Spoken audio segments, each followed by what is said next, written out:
The next set of poems that you are working with come from William Blake, and you've actually seen some of William Blake's work already. This piece of artwork, for example, The Ancient of Days, was part of the background activities that you completed.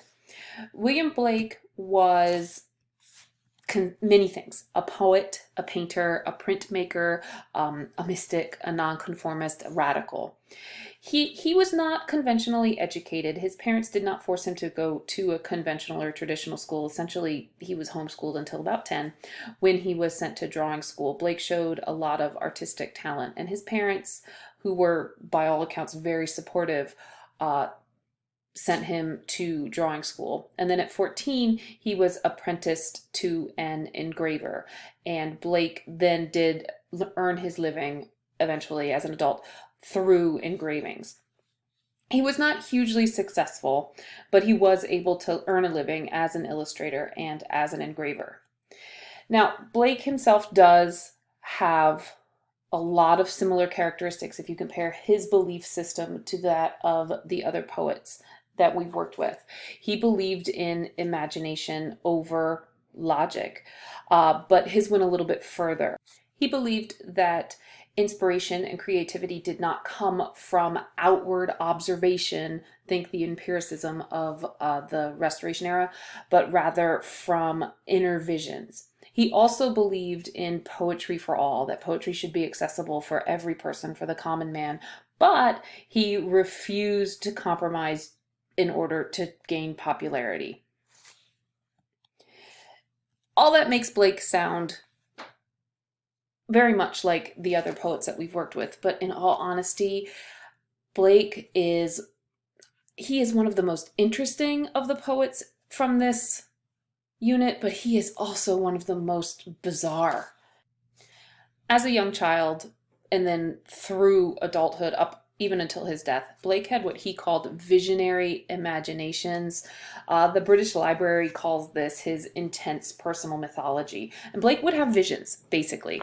When he was little, maybe 4 years old, he claimed that he saw God putting his head into his window, that his trees outside of his house were decorated in angels. Later in life, he would claim that he was personally tutored and instructed and encouraged by archangels to complete his creative work. As a result of all of this, a lot of what Blake created is bizarre, but it's interesting. But during his lifetime, he was largely ignored. After an exhibit of his work, reviewers called it hideous. Blake was called insane. But Coleridge thought he was a man of genius. Wordsworth had copies of several of his poems. And now he's really hailed as this key figure in the Romantic era. And he also is seen as hugely influential, especially in the 20th century. The quote on this one: "If the doors of perception were cleansed, everything would appear to man as it is, infinite."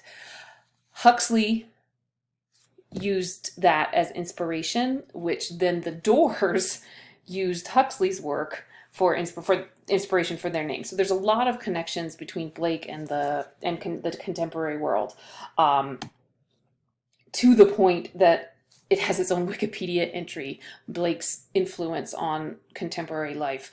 Beat poets, Philip Pullman, lots of composers. But you can see, if you're looking at this piece of art here, the Great Red Dragon and the Woman Clothed with the Sun, which is a reference to Revelations, you can see how this might be interpreted as bizarre. So he probably wasn't very accessible to people during his lifetime. But looking back, we can see just how influential he actually was. It is impossible to separate Blake the poet from Blake the engraver, from Blake the painter, from Blake the mystic. And the works that we're going to deal with today really demonstrate that. So we're dealing with two poems from a collection. We're dealing with The Lamb and the Tyger, which are both part of Songs of Innocence and of Experience, showing the two contrary states of the human soul. Blake used his imagination in these two poems to have a conversation with the two animals. He is talking to them, not just observing them. Tigers, in fact, were still so foreign and exotic to 18th century writers that Blake may have only glimpsed one, if seen one at all. And then Blake designed all aspects of these poems, and I mean every piece of it.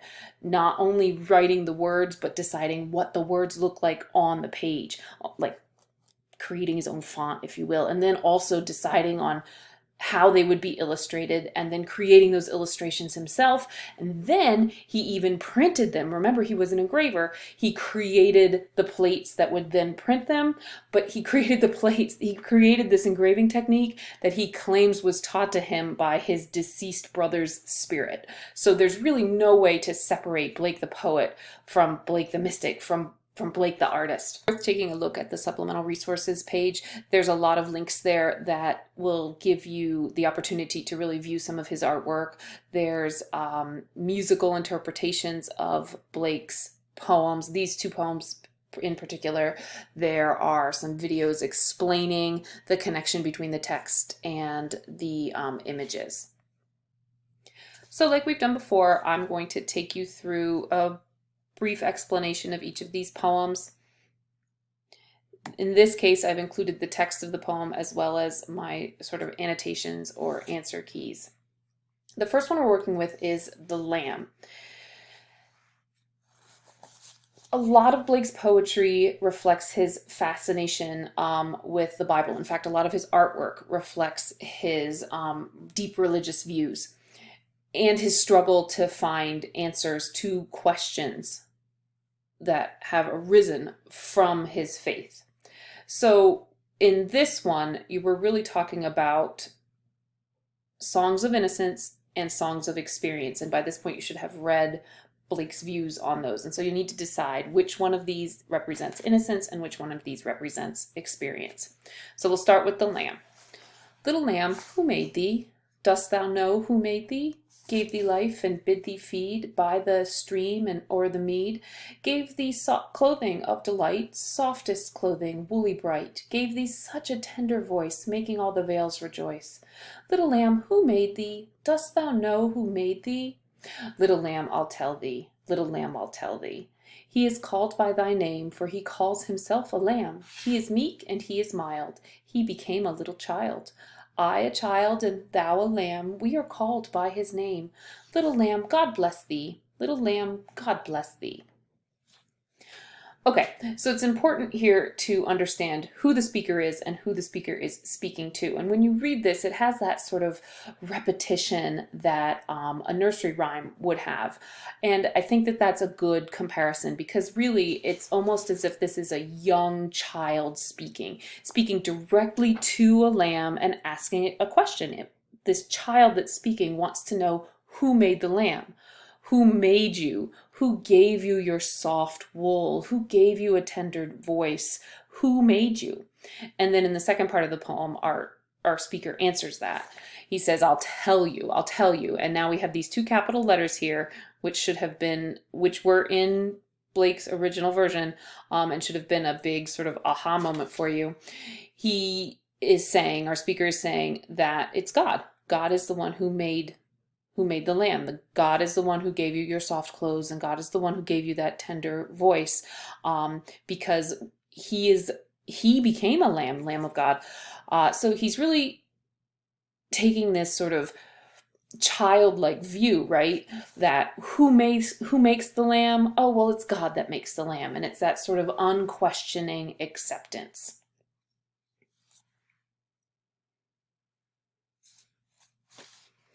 The next poem, The Tyger, is different. Tiger, tiger, burning bright in the forests of the night, what immortal hand or eye could frame thy fearful symmetry? In what distant deeps or skies burnt the fire of thine eyes? On what wings dare he aspire? What the hand dare seize the fire? And what shoulder and what art could twist the sinews of thy heart? And when thy heart began to beat, what dread hand and what dread feet? What the hammer, what the chain, in what furnace was thy brain? What the anvil, what dread grasp dare its deadly terrors clasp? And when the stars threw down their spears and watered heaven with their tears, did he smile his work to see? Did he who made the Lamb make thee? Tiger, tiger, burning bright in the forests of the night, what immortal hand or eye dare frame thy fearful symmetry? So we have a similar poem here. Again, we have a speaker who is asking directly to the tiger, who made you? But our speaker is asking it in a different way, right? Whereas in the Lamb, it was the same question repeated. This one, we have many questions, and the tone is very much different, and the imagery is very much different. Here we have images of fire in darkness, right? We have it's in the night, it's burning. Down here we have a furnace, like a forge, an anvil, and then look at your word choice here: deadly, terrors, dread, sinews, twist. So it's much different imagery than we saw in the Lamb. In the Lamb, you had that sort of innocent, soft, naturalistic view of nature, and here we have the speaker acknowledging sort of the ferocious aspect of nature. But the question is the same. Our speaker wants to know who made the tiger. But then he takes it one step further and asks, is the same being who made the Lamb the one who made the tiger? And whereas in the Lamb, we get an answer. Our speaker comes up with sort of a pat answer, right? That the Lamb was made by God. I'm not sure that we ever actually get an answer here.